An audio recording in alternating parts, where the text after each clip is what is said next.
Bonjour,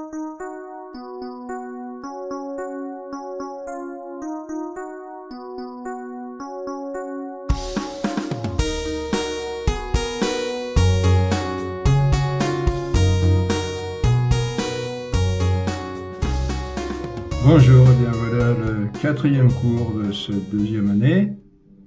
Aujourd'hui on va parler des vertus et dans la formation spirituelle de Sainte Vierge Marie, Mère de l'Église. On peut faire une petite prière maintenant, on a commencé comme ça. Au nom du Père et du Fils et du Saint-Esprit, Amen. Merci Seigneur, oui, nous sommes arrivés là, à ce 4e cours, 2e année. Tu veux bien nous bénir ce que nous avons fait déjà et puis aussi ce que nous avons encore à faire, nous conduire, nous éclairer. On est dans la connaissance naturelle, au moins dans la 2e, 3e partie, mais on sait que ta lumière surnaturelle peut nous aider aussi. Dans notre vie naturelle, nous te demandons de nous faire entrer dans ta sagesse et nous conduire au but pour lequel nous sommes faits, c'est-à-dire par lequel notre vie retrouvera un sens, le bon sens, parce que nous sommes tous appelés à ce bonheur inimaginable et c'est ce qu'on cherche tous en fait, sans trop le savoir souvent. Merci Seigneur, conduis-nous, bénis-nous et voilà, conduis-nous bien sur ce chemin, au nom du Père et du Fils et du Saint-Esprit, Amen. Oui, conduis-nous. Moi, pour bien exposer ces choses, et puis toi, ceux qui les suivent pour bien les comprendre. Alors, nous avons dit que notre vie spirituelle comporte une incorporation à Jésus-Christ, parce qu'il faut que nous vivions de la vie du Christ. On se rappelle que le mot il faut le prendre dans le sens non pas d'une obligation imposée arbitrairement avec à partir d'idées plus ou moins plus ou moins frelatées, mais il faut dans le sens où c'est le chemin obligé pour arriver à ce à quoi nous aspirons tous, c'est-à-dire le bonheur, comme on le disait. Donc, notre vie spirituelle comporte incorporation à Jésus-Christ, parce qu'il faut que nous vivions de la vie du Christ. Or, cette incorporation n'est possible que dans une dépendance filiale vis-à-vis de la Mère du Christ, notre Sainte Vierge Marie. Pourquoi? Ce n'est pas difficile à comprendre et tout à fait logique. Vous allez voir, Jésus nous a donné plusieurs images du corps mystique que son Église, et en particulier celle de la vigne. Jésus est le cep et nous les sarments. Saint Jean 15,5. Jésus insiste beaucoup pour nous faire comprendre que si nous voulons vivre, il faut que nous soyons reliés à lui, comme le sarment au cep, c'est-à-dire pour recevoir la vie directement du Christ en constituant le même corps. La vie surnaturelle, bien sûr. Et Aristote dit que la tête d'un arbre, c'est la base, c'est-à-dire que c'est par là qu'il mange, par les racines.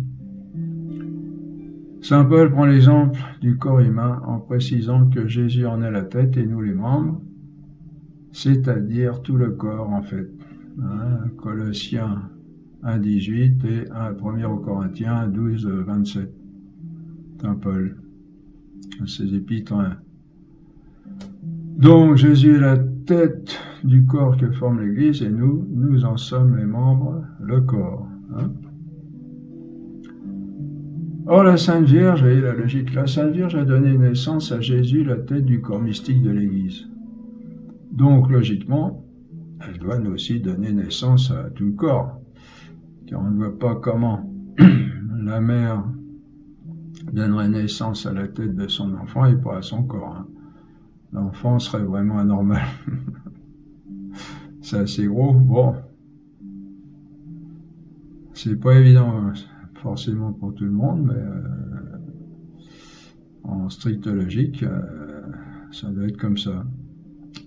On ne peut pas dire évidemment que Jésus-Christ, la tête du corps mystique de l'Église, est anormal en lui-même, bien sûr, en tant que Dieu, ni même en tant qu'homme, puisque en tant que Dieu, il est la perfection des perfections à l'infini, comme on l'a vu. Et en tant qu'homme, n'ayant pas hérité de la tare du péché, il est homme parfait, sans aucun défaut. On veut dire que l'enfant que Marie est censée mettre au monde, le corps mystique de l'Église, doit être tête et corps pour être normal. Vous voyez ? Jésus-Christ en lui-même, il est parfait, comme homme, comme en tant que Dieu, mais l'Église, elle, formée du corps et de la tête et du corps, serait anormale, ça serait un monstre, ce qu'on appelle dans le langage des enfants qui ne sont pas nés normaux, qui sont anormaux au départ. Où il manque les... Bon, on dit plus trop le mot ça maintenant. Bon, il faut comprendre le mot monstre dans le sens de monstrum. Je sais plus quel est ça vient de montrer, c'est le même verbe que montrer, donc faut pas l'entendre au sens des monstres qu'on voit dans les films d'horreur maintenant. Monstre, tout simplement, dans le sens où l'enfant est anormal. Ce qui veut dire de ce point de vue-là que, non seulement de notre côté, nous ne pouvons pas prétendre faire partie de ce corps si nous ne sommes pas reliés à Jésus-Christ, mais que même du côté de Jésus-Christ, il lui manquerait aussi quelque chose si nous ne constituions pas son corps avec lui et qu'il serait anormal de ce point de vue. Donc, Marie est véritablement en même temps celle qui met au monde Jésus-Christ comme tête du corps mystique de l'Église, et nous-mêmes, qui sommes appelés à former ce corps mystique. C'est pourquoi Marie a été proclamée mère de l'Église, et cela au Concile du Vatican II par Paul VI. Bon, comme toujours, il faut attendre la suite, ça va se préciser. Marie est véritablement mère de l'Église. Ce n'est pas une distinction honorifique, c'est sa fonction tout à fait réelle. Oui. Marie a été chargée de toute éternité, de par Dieu, non seulement de mettre au monde Jésus-Christ, mais encore tout le corps mystique de l'Église, c'est-à-dire nous-mêmes pour la vie éternelle. Alors là, si vous êtes protestant ou si vous avez eu des recherches du côté du protestantisme, évidemment ça passe pas, ils ne sont pas du tout d'accord. On va préciser ça aussi. De toute façon, il y a plusieurs arguments pour cela, je pense on va les donner ici. Et de même que l'on dit pas de salut en dehors de Jésus-Christ, parce qu'il est l'unique sauveur, il n'y en a pas d'autre. De même, on peut dire aussi pas de salut en dehors de Marie. Oh là là! Là, il y en a sûrement des personnes qui ne vont pas être très d'accord, mais attendez la suite. Pas de salut en dehors de Marie, parce que nous devons être enfantés pour la vie éternelle, et que cela ne peut se faire de par la volonté de Dieu que par Marie.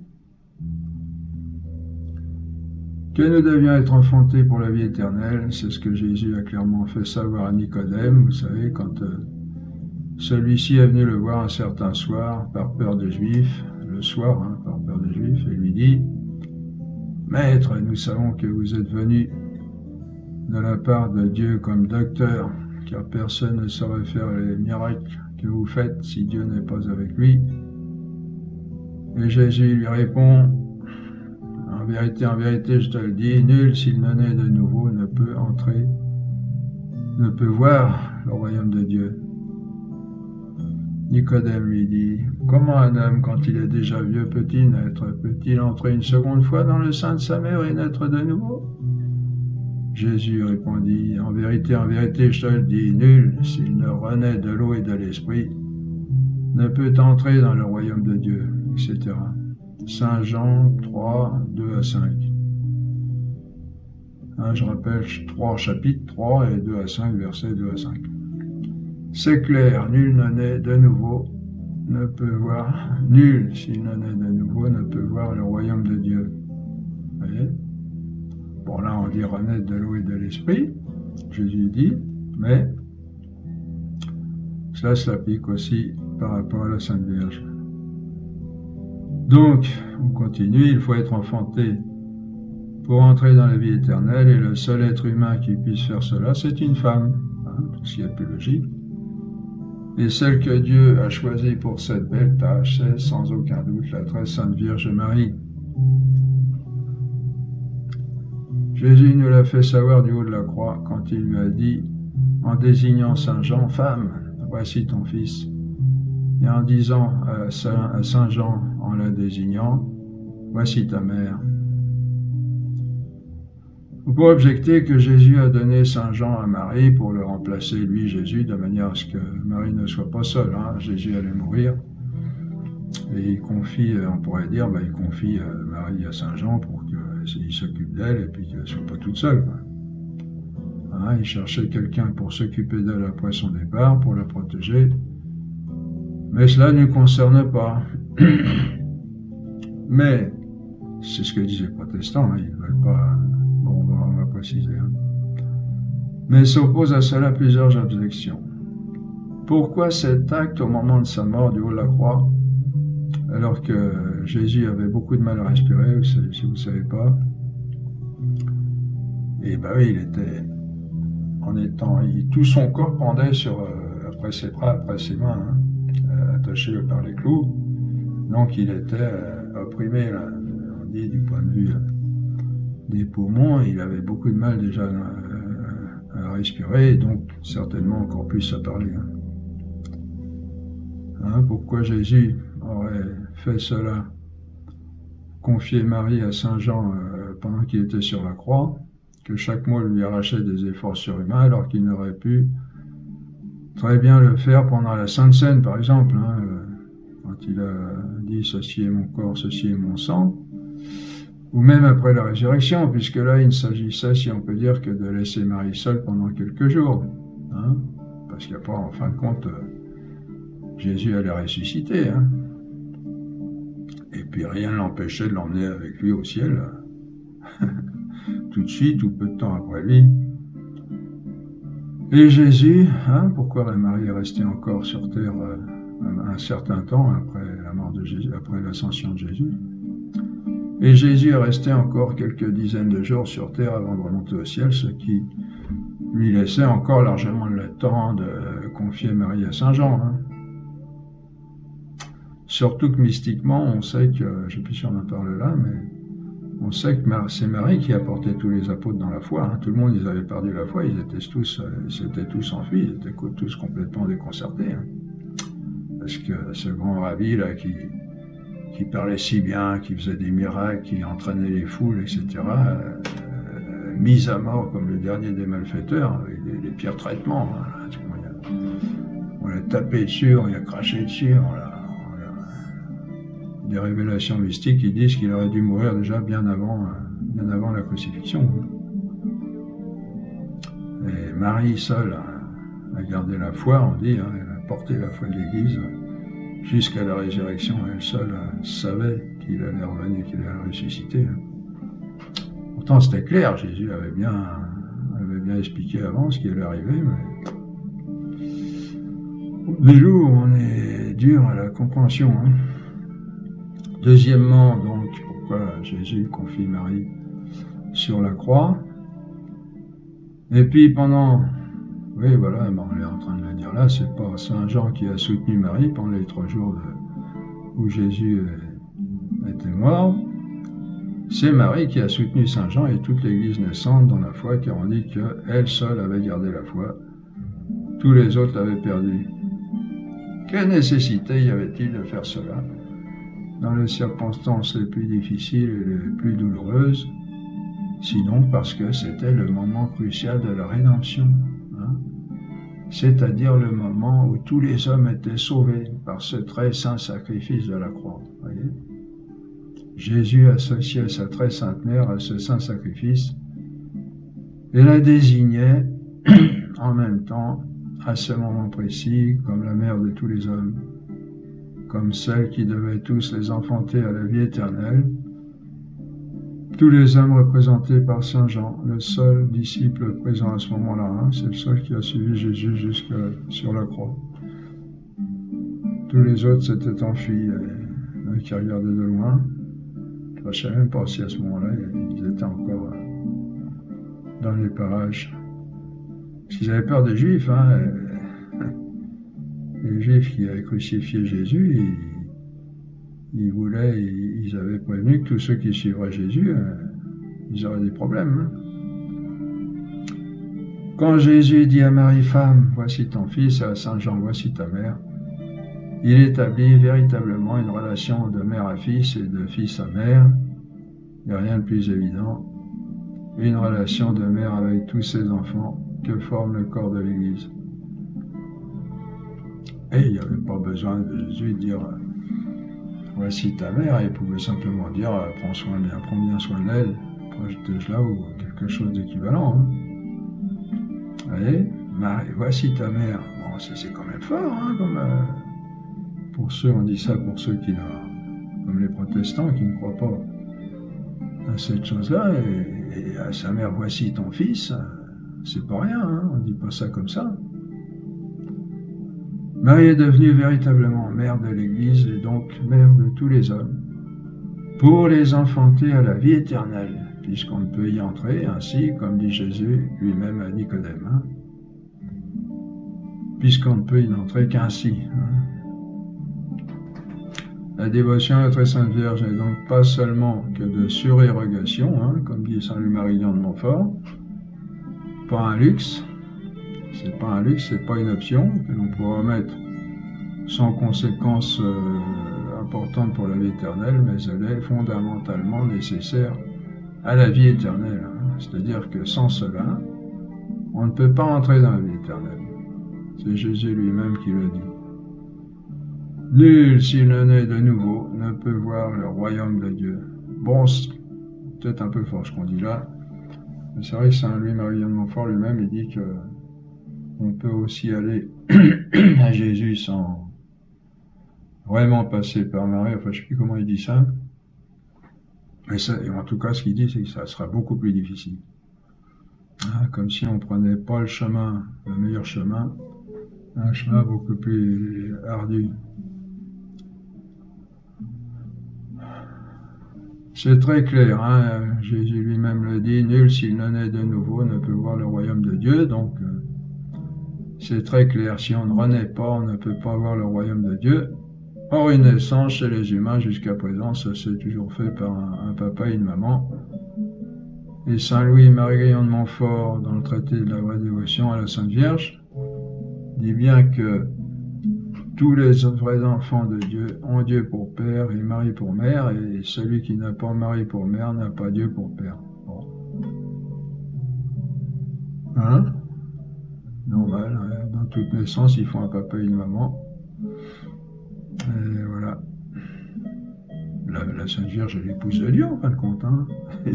Qu'est-ce qu'ils ont fait à l'Annonciation? Ben, ils ont commis l'acte conjugal, tous les deux. Hein? Il n'y a pas eu de mariage avec les bancs, etc. La remise de l'alliance au moins visible, etc. Mais il y a quand même eu la conception de Dieu, Fils de Dieu, Jésus-Christ, par l'opération du Saint-Esprit. Donc c'est une union conjugale entre Dieu et Marie. Hein, papa et maman qui font un enfant. Je ne vous fais pas de dessin. Bon, Dieu n'a pas de corps. Hein, on dit par l'opération du Saint-Esprit, donc aucune difficulté pour lui, qui est créateur des créateurs, de créer une semence dans le sein de la Vierge Marie pour la féconder et donner naissance à son conception d'abord, à son Fils, le Verbe de Dieu, qui est devenu Jésus-Christ. De fait, hein, Jésus-Christ, c'est le Verbe incarné. Une anecdote, le père Finet, fondateur des Foyers de Charité, avec Marthe Robin, raconte au cours d'une retraite d'après Claude Polo qu'il était question au Concile de Vatican II de proclamer Marie mère de l'Église. Le pape ayant consulté plusieurs théologiens, quelques-uns d'entre eux répondirent qu'il n'était peut-être pas très opportun au cours d'un concile œcuménique comme celui-là de traiter ce genre de questions, vu que la place que l'Église accorde à Marie n'est pas bien vue de certains comme des protestants. Alors Marthe, une grande mystique, à l'origine des foyers de charité, Marthe aurait dit à ce moment-là, prions pour que le pape proclame Marie mère de l'Église. Et le pape a proclamé Marie mère de l'Église, malgré l'avis opposé de certains de ses conseillers.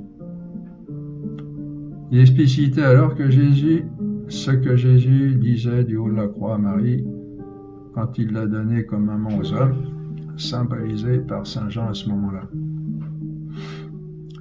Marie est donc mère de l'Église et par conséquent de chacun de nous pour que nous entrions dans le royaume de Dieu. Marie est aussi médiatrice de toute grâce, ce qui se comprend aisément quand on pense que les grâces sont le moyen que prend Dieu pour nous mener à la vie éternelle, c'est-à-dire en fait pour nous y enfanter. Le mot grâce étymologiquement se prend en deux sens, comme ce qui est agréable et comme ce qui rend agréable. Au sens théologique, en attendant les cours de théologie qu'on verra en 3e année, c'est une action de Dieu qui nous est agréable, c'est-à-dire qui nous construit,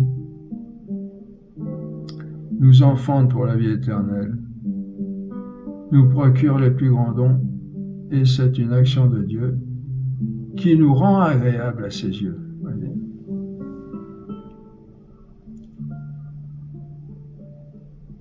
En nous rendant l'amitié divine que nous avions perdue par notre péché originel, vous savez, et que nous retrouvons par Jésus-Christ. La grâce est donc ce par quoi nous sommes enfantés à la vie éternelle.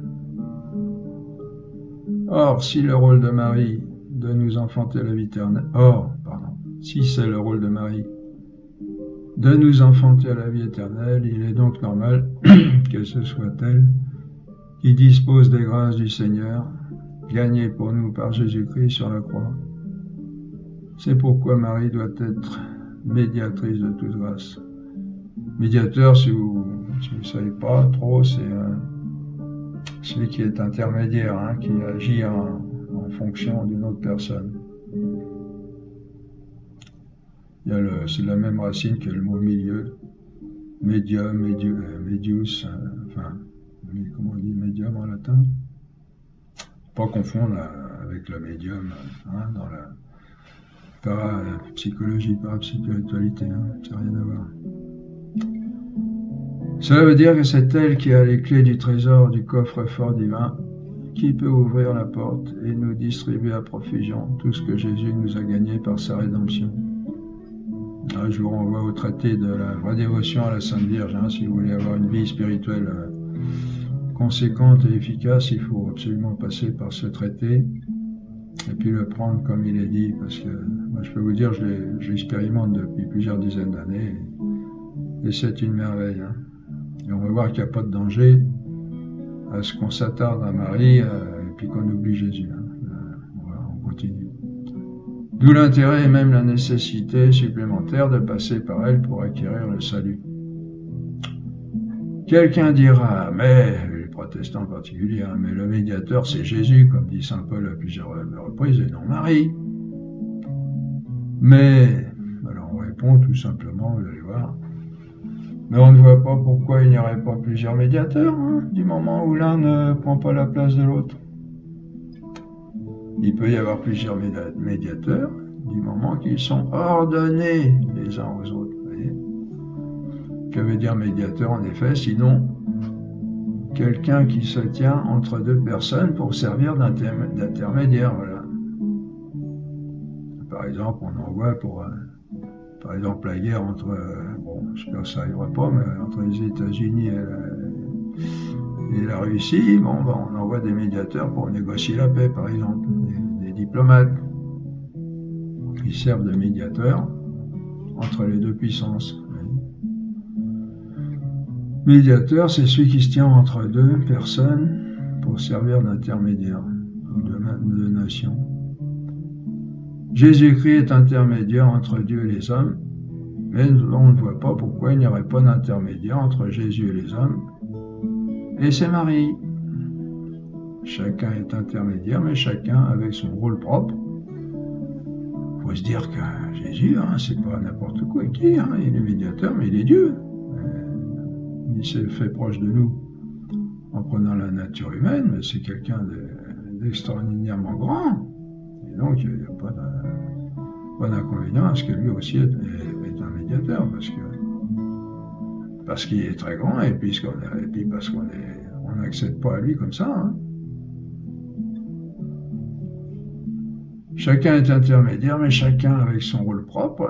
Jésus-Christ entre Dieu et les hommes, en tant qu'il a les deux natures, humaine et divine, et sans lequel les hommes ne pourraient pas se tirer d'affaire. Sans Jésus, Marie ne serait rien, c'est ça qu'il faut se dire aussi. Elle est sauvée comme nous. Elle est sans Jésus, elle aurait été infectée du péché originel aussi. Elle serait devenue pécheresse comme nous, autant sinon plus que nous. Marie n'est ce qu'elle est que par la grâce de Dieu et par la rédemption de Jésus. Il ne faut pas oublier ça non plus. Donc Jésus entre Dieu et les hommes, Jésus sans lequel les hommes ne pouvaient pas se tirer d'affaire, et Marie entre Jésus-Christ et les hommes, en tant qu'il faut une maman pour entrer dans le royaume de Dieu, puisque nous devons y être enfantés. Jésus-Christ nous a mérité les grâces, et c'est Marie qui est chargée de les distribuer. C'est beau, Un roi, il a un ministre des Finances, C'est pas le roi qui s'occupe de tout. On me dirait, le roi c'est Dieu, et le ministre c'est Jésus-Christ. Non, Jésus-Christ est Dieu aussi. Il est intermédiaire, mais il est Dieu. Alors bon, je ne sais pas si on peut l'interpréter comme ministre, d'une certaine manière en tant qu'homme, il faudrait voir, mais bon. C'est un exemple pour mieux faire comprendre. C'est ainsi que saint Bernardin de Sienne donnait pour image du corps mystique de l'Église, d'après Claude Polo, Jésus-Christ comme tête, nous comme corps et Marie comme cou. Bon, oui, ça peut être une image aussi, un cou qui est intermédiaire entre la tête et le corps. Ah oui. S'il n'y avait pas de cou, il n'y aurait pas de corps, ni de tête.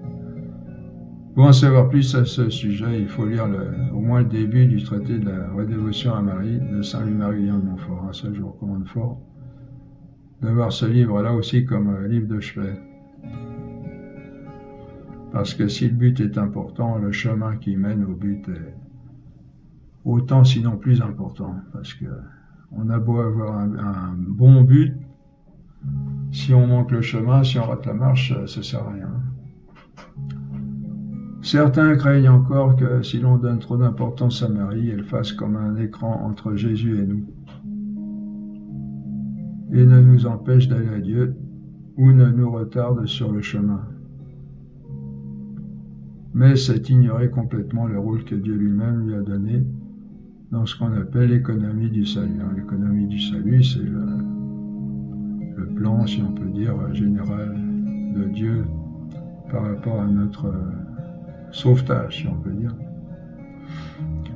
En plus des raisons que nous venons de donner, qui sont les plus fortes, on peut se demander, du simple point de vue du bon sens, comment Jésus, qui est amour personnifié, aurait pris une maman sur la terre comme une enveloppe et l'aurait rejetée après usage au simple rang de n'importe quel humain. Bon, je prends des mots forts, là, qui peuvent choquer, mais c'est ce qu'on s'imagine. Je mets même la Pâque jetable.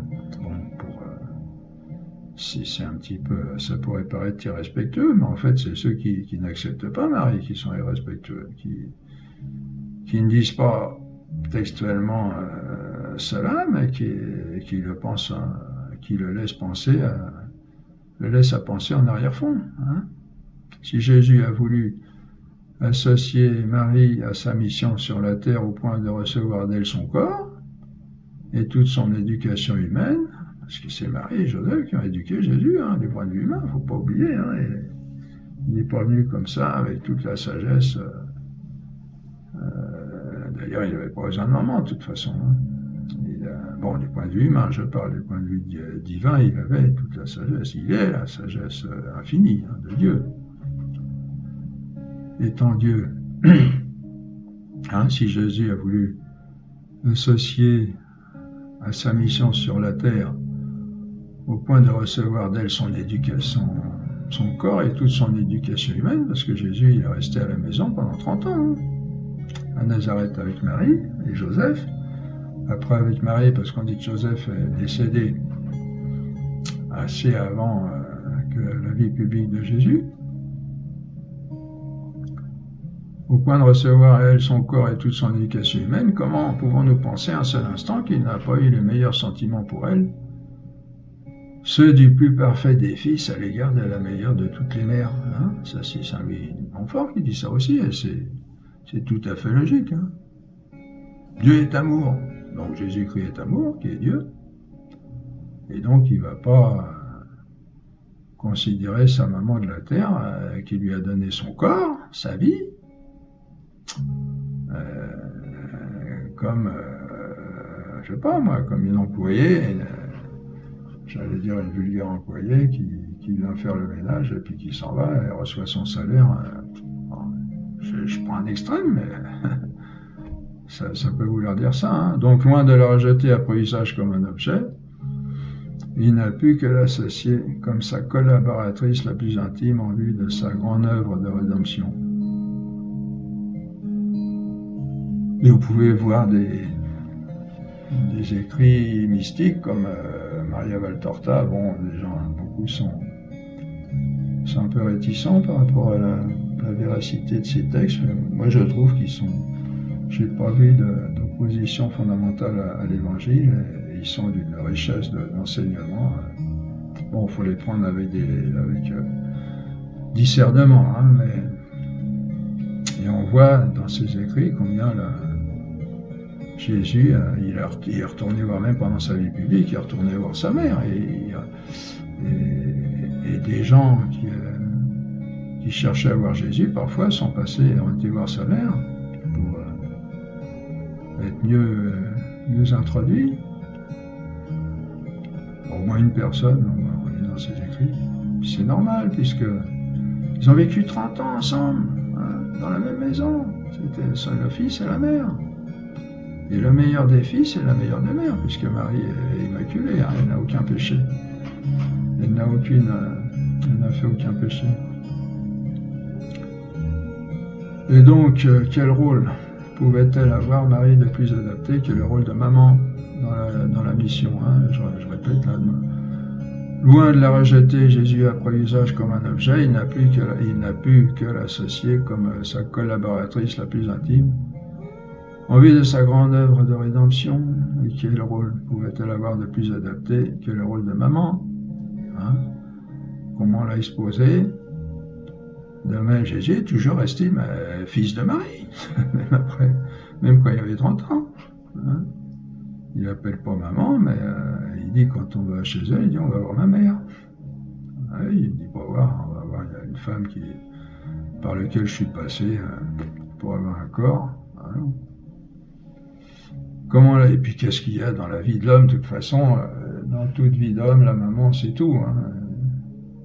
On raconte je ne sais plus si on va raconter là, un gaillard, un géant, alors il était au bistrot, puis alors là, quand il avait bu un coup, il mettait un peu le bazar, personne ne pouvait le maîtriser, parce qu'il avait une force herculéenne. Alors on avait compris ce qu'il fallait faire, il fallait appeler sa maman. Alors une petite bonne femme, toute petite, qui venait, elle avait qu'à le regarder, hop, à la maison, et hop, il filait comme un toutou. La maman, c'est le bout du monde pour quelqu'un qui est normalement constitué, parce que bon, il y a de tout. Hein. Mais en général, hein, quel rôle pouvait avoir de plus adapté la maman dans cette mission que Jésus avait, sa grande œuvre de rédemption, que le rôle de maman hein.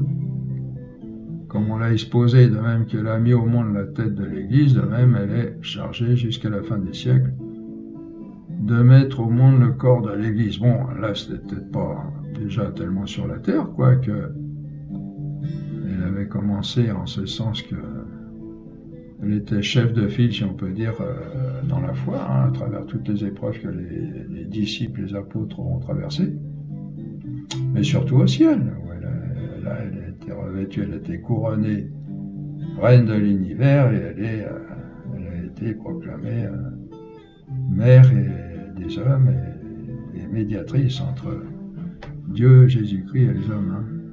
Donc, loin d'être un écran ou quelque chose qui retarde sur le chemin de la perfection, elle est plutôt celle à laquelle il faut aller directement pour y parvenir le mieux possible. Ceci du point de vue de la fonction, mais même du point de vue de l'affection. Il n'y a pas de risque d'aimer trop Marie au détriment de l'amour pour Jésus. Ça, c'est une objection qui pourrait nous venir à l'esprit. Mis à part qu'il n'est pas difficile d'en faire l'expérience, et moi je peux vous dire que je l'ai fait depuis plusieurs dizaines d'années, Saint Louis Marie Grillon de Montfort dit que Jésus et Marie sont tellement unis qu'on séparerait plutôt dans le soleil la lumière de la chaleur que Jésus de Marie. Vous vous rendez compte? Ah oui, c'est l'amour, ça, c'est le fruit de l'amour, c'est l'union.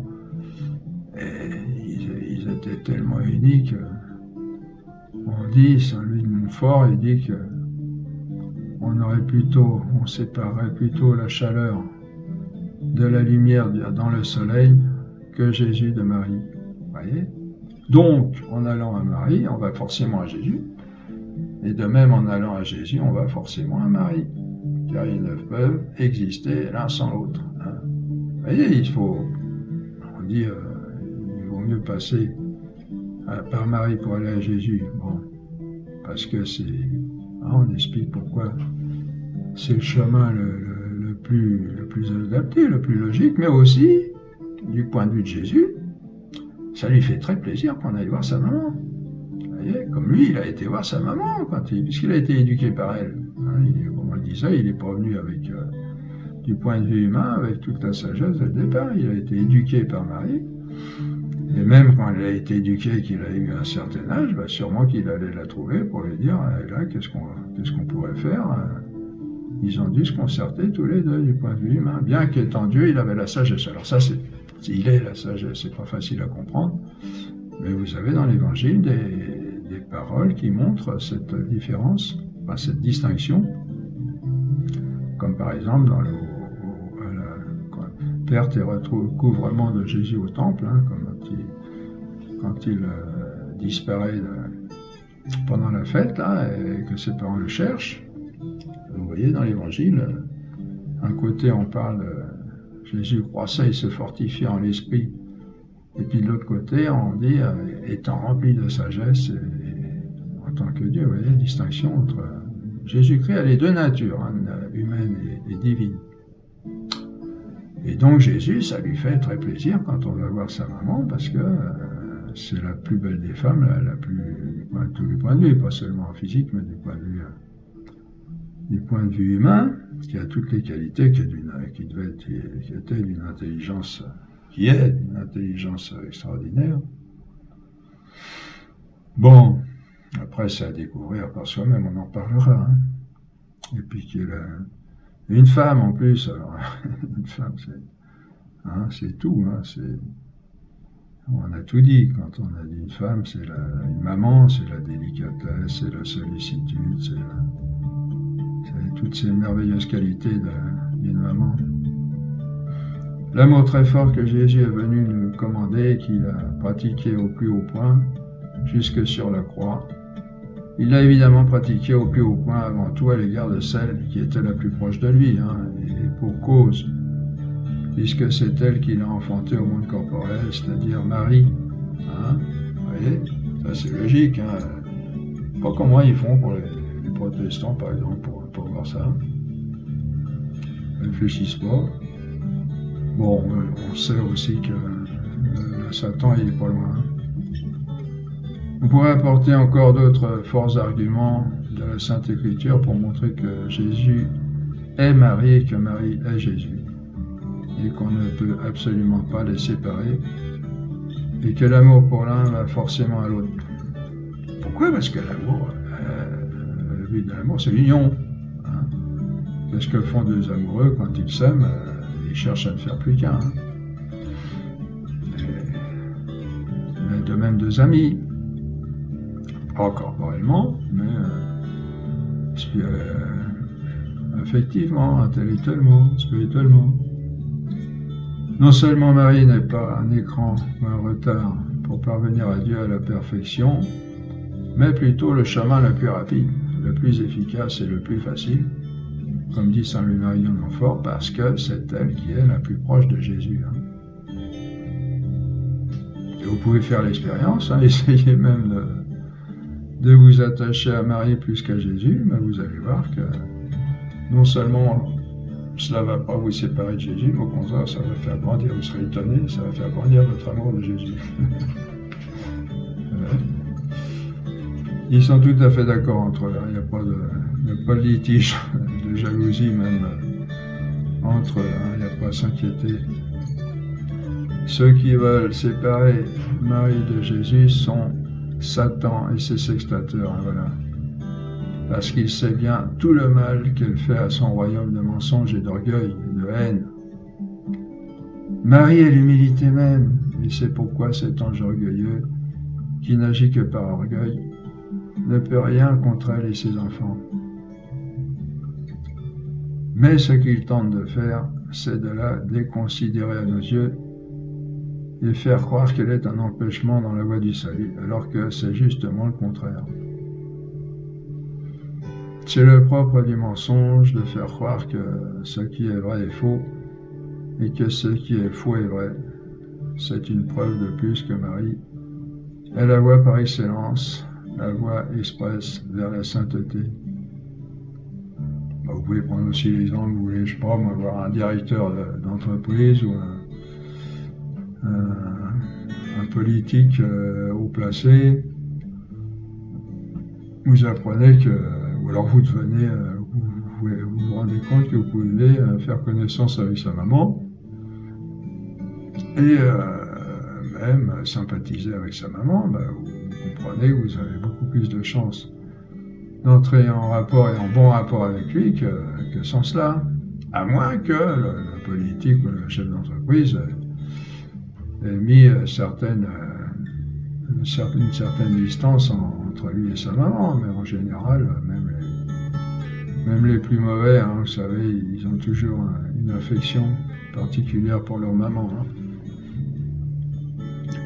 Pour prendre une image du rôle de Marie dans l'économie du salut, on peut se souvenir que de l'être intentionnel au cours du cours sur la connaissance. Hein, si vous vous rappelez, l'être intentionnel est un être de pur passage, un être qui n'a pas d'existence pour lui-même. Hein. C'est comme ça qu'on peut expliquer la connaissance. Sinon, on tombe soit dans l'idéalisme, soit dans l'autre, on ne peut pas tomber dedans parce qu'on est bien conscient que l'être physique n'est pas en nous quand on connaît. Hein.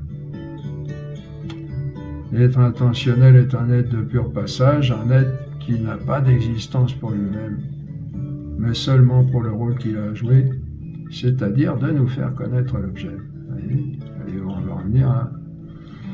L'être intentionnel n'a pas d'être pour lui-même, il n'a d'être que de pure représentation, c'est-à-dire pour rendre présent l'objet à connaître dans le sujet connaissant. Je rappelle, si je connais un éléphant, c'est sûr que l'éléphant est en moi, sinon je ne le connaîtrais pas, mais il n'est pas en moi physiquement, il est en moi de façon intentionnelle, c'est un mot qu'on a trouvé pour expliquer ça, pour dire qu'il y a en moi quelque chose qui fait que je connais par cette chose l'être physique. C'est pas la chose que je connais, sinon je ne connaîtrais rien. C'est quelque chose de l'être qui me fait connaître l'être. Bon, on a assez expliqué et répondu aux objections à ce sujet. De même, Marie, dans l'ordre de l'économie du salut, n'a un être que de pure représentation de son Fils. Oui, c'est un exemple qu'on prend. c'est-à-dire pour rendre présent Jésus dans les âmes afin de les enfanter à la vie éternelle, afin que son Fils soit le premier-né d'un grand nombre de frères, comme dit saint Paul. Ce que dit saint Paul aussi, le premier-né d'un grand nombre de frères. Et il parle aussi de naissance, d'enfantement et de naissance. On dit aussi qu'elle est pure transparence. La lumière de Dieu resplendit en elle, et la chaleur ne l'embrasse que pour qu'elle puisse mieux illuminer et embraser tous ses enfants. Pourquoi ça? Parce que Jésus est très grand, comme on le disait, et que la lumière est atténuée, et le feu de l'amour par Marie, de manière à mieux nous pénétrer, vous comprenez? Et nous transformer. Et puis, quelle chose plus merveilleuse que de recevoir tous les cadeaux de Dieu par la plus tendre, la plus douce et la plus belle des mamans. Quelle merveilleuse idée de Dieu parmi ses innombrables autres inventions. Comme on le disait, la maman parmi les hommes, c'est peut-être ce que Dieu a fait de plus beau. Et puis il a gardé cette merveilleuse idée aussi dans l'économie du salut, en nous donnant une maman pour la vie spirituelle. C'est merveilleux. Je ne vois pas pourquoi Bon, moi j'en ai eu aussi des objections au début de ma conversion, mais on est idiot parce que c'est une super idée, une idée géniale de Papa mon Dieu, ça, tout ça. Parce que, comme on le disait, la maman, c'est vraiment quelque chose d'extraordinairement beau, à tout point de vue. Quelle merveilleuse idée de Dieu parmi ces innombrables inventions. Autant de raisons donc, et on pourra en trouver encore d'autres soi-même. Faites l'expérience, vous verrez bien, vous pouvez toujours dire je vais essayer, puis si ça ne va pas, j'arrête, mais faites l'expérience d'entrer en relation, mais pas une expérience matérielle du bout des doigts, mais une expérience véritable, c'est-à-dire je vais faire connaissance avec elle, on va commencer par entrer en relation et puis voir au fur et à mesure, comme avec les personnes, avec n'importe quelle personne, on va pas sauter au coude la première personne venue, on commence par discuter, par parler, poser des questions, écouter les réponses et progresser. Puis c'est comme ça qu'on découvre des amis des fois. Après, on rapproche de plus en plus ces relations, et puis quand on est vraiment amis, devenus amis, on se confie tous nos secrets, et puis on s'entraide. Voilà, la vie spirituelle, c'est comme la vie naturelle, il y a une connaissance, il y a une progression, puis il y a une perfection. Autant autant de raisons donc, et on pourra en trouver encore d'autres soi-même, autant de raisons plus convaincantes les unes que les autres de nous mettre à l'école de Marie, que Dieu lui-même a choisi pour nous conduire plus sûrement sur les voies du salut. Et il n'y a donc aucune crainte à se confier totalement à elle, bien au contraire. Quand encore une réflexion ou quoi, tout ça, vous aurez ça dans vos prières, dans vos oraisons, avec Dieu. Le Saint-Esprit, on demande bien le Saint-Esprit et il nous fait découvrir tout ça. Par exemple aussi, Marie a éduqué Jésus. Et comment elle a fait? Sinon, pardon de Dieu. Elle ne pouvait pas faire ça naturellement, puisqu'elle a éduqué, premièrement, un Dieu qui se fait homme, deuxièmement, le Rédempteur de l'humanité, troisièmement, enfin, je dis des énièmement, là, mais on peut en mettre, je n'ai pas établi d'ordre préalablement, mais aussi, donc, Rédempteur du monde, sagesse au milieu des hommes, etc., c'est elle qui est chargée d'éduquer. Donc elle a forcément reçu des grâces extraordinaires de Dieu pour faire ça. Donc en fait c'est Dieu par elle qui a éduqué Jésus, et puis c'est Dieu par elle qui va nous éduquer aussi. Vous comprenez? Alors c'est pourquoi dans les foyers de charité, bon ça c'est du temps où j'étais dans les foyers de charité, mais je le fais toujours, nous nous consacrons totalement à Jésus par Marie. Dans les foyers de charité, la Sainte Vierge a une grande place. Hein. C'est la maman. Nous remettons entre les mains de Marie tous nos biens, toutes nos actions, tout ce que nous avons et tout ce que nous sommes, sans aucune réserve, parce que l'amour demande de tout donner. Lui laisser plein pouvoir, en étant entièrement assuré que non seulement notre confiance n'est pas mal placée, mais encore qu'elle ne peut pas être mieux placée. Vous voyez hein? Considérons seulement, comme on le disait, qu'elle a toutes les qualités, dont l'amour au plus haut point, grâce auquel nous voyons l'autre comme nous-mêmes, et prenons soin de ses intérêts bien mieux que des nôtres, pour n'avoir aucune crainte de tout lui confier. Bah oui, nous souvent on ne sait pas servir de nous-mêmes, hein. Vous savez comme moi, on ne fait que des bêtises, hein. Et encore on ne se rend pas compte de tout. Et qui aurait peur d'une si tendre, douce et belle jeune vierge, hein? Il n'y a rien à perdre et tout à gagner. Elle est certainement cette banque dont parle Jésus, où il faut tout placer, hein, dans une parabole. Bon, on avance un peu. Marie nous apparaît aussi comme notre modèle admirable et imitable. Hein, encore une autre considération. Principalement avec son fiat, comme on a dit, hein, qui consiste à dire toujours oui à Dieu. Rendons-nous compte quelle force héroïque il lui a fallu au pied de la croix pour dire oui au Père, qui voulait cette mort ignominieuse de son Fils pour le salut du monde, qu'elle ne comprenait peut-être pas encore bien alors. La foi passe parfois par des ténèbres très épaisses. Même Jésus est passé par des ténèbres, hein, quand il dit sur la croix, mon Dieu, pourquoi m'as-tu abandonné, hein? Il y a des théologiens qui ne comprennent pas ça. Hein. C'est pas compréhensible d'ailleurs. C'est un mystère de Dieu qui s'est fait homme et qui a voulu tout vivre, tout ce qu'on vit sur cette terre. Même le sentiment d'abandon de Dieu. Mais déjà, quel courage à l'Annonciation, Marie, pour dire oui à cette extraordinaire aventure qu'elle sentait déjà pleine de souffrance. Donc devenir fils de Marie, c'est devenir à coup sûr fils du Père comme Jésus. Hein, comme dit saint Paul, afin qu'il devienne Jésus le premier d'un grand nombre de frères. Hein. Ah, c'est clair. Marie nous apprend à dire oui, nous qui avons tant de mal à le faire, qui revenons sans cesse sur nous-mêmes pour calculer s'il y aurait quelque intérêt personnel, hein, quand on sent que Dieu nous demande quelque chose. Et que sont nos petits calculs mesquins à côté du grand dessein d'amour infini de Dieu, remis dans les mains de son administratrice universelle, la très sainte Vierge Marie. Marie nous apprend à dire oui à tout instant. Ah, puis une idée qui me vient maintenant comme ça, là, en notre époque où on insiste beaucoup pour la promotion de la femme, ben voilà. Dieu aussi fait la promotion de la femme, oui. Hein? Et puis Marie nous apprend à faire le silence dans notre cœur pour entendre la voix de Dieu.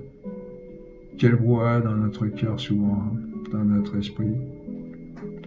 Marie nous apprend à faire le calme dans notre vie, à retrouver la paix au milieu même de l'agitation extérieure. Marie est éducatrice par excellence, celle qui a eu, de par la volonté de Dieu, à éduquer son Fils. Marie nous apprend à être toujours tournée vers Dieu, sans retour sur nous-mêmes, comme elle l'a fait. Hein. On en voit la différence entre l'annonciation à Marie et celle à Zacharie. Zacharie fait retour sur lui-même en considérant le papa de Jean-Baptiste, hein, Zacharie. Zacharie fait retour sur lui-même en considérant la difficulté. Marie entre sans regard en arrière de tout elle-même dans le grand dessein de Dieu. Il faut donc être sans cesse tourné vers elle, comme des bébés vers leur maman. Voyez un bébé, il regarde sans cesse sa maman, il est tout entier tourné vers elle. Quand elle lui donne à manger, il ouvre la bouche pour lui montrer elle ouvre la bouche pour lui montrer ce qu'il faut faire et le bébé l'imite, faisant de même. Hein, on est des adultes du point de vue naturel, mais du point de vue spirituel, on est, bon, moi j'y suis plus, j'espère, parce que j'ai parcouru du chemin, mais peut-être vous-même, vous êtes comme un bébé. Comme disait mon professeur d'anglais à l'époque, j'étais en sixième, il dit en sixième, là vous êtes en sixième, vous avez tel âge, vous êtes à telle étape de votre vie, mais en anglais vous êtes au cours préparatoire. Et là c'est une image pour dire qu'en vie spirituelle, on est des bébés au départ, hein. On n'est pas des adultes qui entreront de plein pied dans la vie spirituelle. Justement, c'est la meilleure façon de tout louper, mais c'est peut-être ce que croient certains, du moins de l'extérieur, que entrer dans la vie spirituelle, c'est simplement une option comme on opterait pour faire du cheval ou du ski ou de la montagne ou du... Hein? Ah, non, entrer dans la vie spirituelle, c'est toute une transformation. On peut prendre l'image de quelqu'un qui voudrait aller dans le soleil. Hein. On comprend que si on y va comme on y est là maintenant, on est grillé en peu de temps. Même. Et donc il faut une préparation, pardon, une transformation lente et progressive, comme les êtres de la nature, hein, comme les plantes. Attachons-nous aussi à cet excellent livre de Saint Louis-Marie-Vian de Montfort, on le répète, le traité de la vraie dévotion à la Sainte Vierge, qui est comme le mode d'emploi pour devenir fils de cette très aimable Vierge, de façon à gagner le ciel de la manière la plus facile et la plus rapide. Ce traité se trouve aussi en une sorte de résumé sous le titre « Secret de Marie », où l'auteur signale que ce chemin n'est pas accessible à tout le monde, mais seulement à quelques privilégiés. Empressons-nous donc de faire partie de ces privilégiés. Supplions la très sainte Vierge pour le devenir. Alors à propos du vocabulaire de l'époque, de cet écrit, certains disent qu'il ne faut pas se laisser rebuter par ce vocabulaire, qu'il est celui d'un autre âge, en particulier quand Saint Louis-Marie-Vian de Montfort parle d'esclavage d'amour. Mais le vocabulaire est très bien choisi et non seulement il ne faut pas passer outre, mais au contraire, aller à sa racine.